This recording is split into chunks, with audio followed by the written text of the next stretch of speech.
जायफोर फरायसाफोरा देग्लाय 2025 मायथाइयाव ग्रेजुएशन पास जादों बिथांमोननि थाखाय जोबोद गोजोनथाव खौरां। जीवन प्रेरणा स्किम, जीवन प्रेरणा आसनि। जायफोर फरायसाफोरा देग्लाय 2025 मायथाइयाव ग्रेजुएशन पास जादों बिथांमोना मासावनो दान मोनसेयाव 2500 रां मोनबाय थासिगोन। गिबि मन्त्रि जीवन प्रेरणा आसनि। बे आसनिनि गेजेरजों ग्रेजुएशन पास जानाय फरायसाफोरा मासाव 2500 रां मोनगोन सरकारनिफ्राय, नोगोद 2500 रां। चिफ मिनिस्टार जीवन प्रेरणा स्किमखौ दिनै 3 नभेम्बर खालाराव मोनाबिलिनि 4 रिंगायाव लक सेवा भवन दिसपुरनिफ्राय लन्च खालामगोन, माने बेखेवनाय जागोन। आसाम सरकारा गोदानै ग्रेजुएशन पास जानाय थामहिनबा BA, BSc, BCom बायदि पास जानाय फरायसाफोरनो दान मोनसेयाव 2500 रां अनसुंथाइ होनो थांखि लादों आरो बे अनसुंथाइखौ सरकारा बोसोरसेसिम होगोन होननानै बिथांमोना फोरमायदों। ग्रेजुएशन पास जानायनि उनाव बोसोरसेहालागै मासाव 2500 रां मोनबाय थागोन सासे फरायसाया। बे रांखौ आसाम सरकारा मानि थाखाय होदों होनोब्ला जाहाथे फरायसाफोरा ग्रेजुएशन पास जाखांनायनि उनाव साख्रि बाख्रि नागिरनायाव हेफाजाब मोनो, साख्रिनि गुबुन गुबुन कम्पिटिटिभ एग्जामफोरखौ होनो बेफोरखौ एप्लाइ खालामनो जेन सुबिदा मोनो, बेनि थाखाय बे रांखौ होगोन होननानै बिथांमोना फोरमायदों। खायसे खायसे फरायसाफोरा ग्रेजुएशन पास जाखांनायनि उनाव थाखा फैसानि आंखालाव साख्रिनि थाखाय बिथांमोना प्रिपेरेसन खालामनो हाया, आनजाद होनो हाया, थाखा फैसानि आंखालाव मोजाङै फरायनो हाया, गोसो बायो, टेनसन जायो।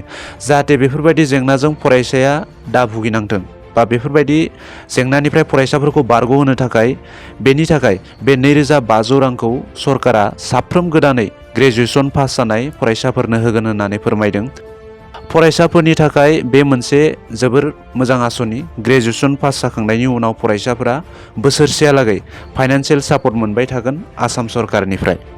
दा सोर बे रांखौ मोनगोन, सोर बे आसनिनि मुलाम्फाखौ मोनगोन, बेनि एलिजिबिलिटि क्राइटेरियाफोरा मा? बे खेबनि माने देग्लायनि जीवन प्रेरणा आसनिनि 2500 रांखौ मोननोब्ला एबा एप्लाइ खालामनोब्ला बिजाथिया 2025 मायथाइयाव ग्रेजुएशन पास जानाय जानांगोन आरो सरकारि इन्स्टिटिउसनाव फरायनाय जानांगोन एबा पास जानाय जानांगोन।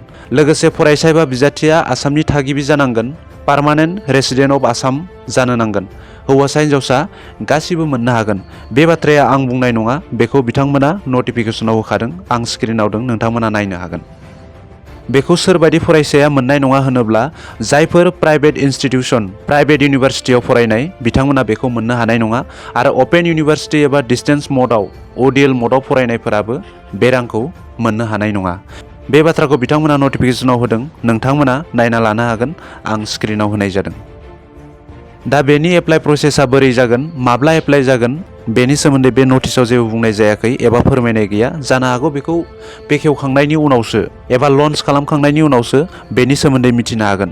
जेब्ला बेनि एप्लाइआ सोलिगोन आं बेनि सायाव गुवारै भिडिअ बानायनानै नोंथांमोननो फोरमायगोन। दिनैनि भिडिअआ बेखिनियानोसै, गोजोन्थों।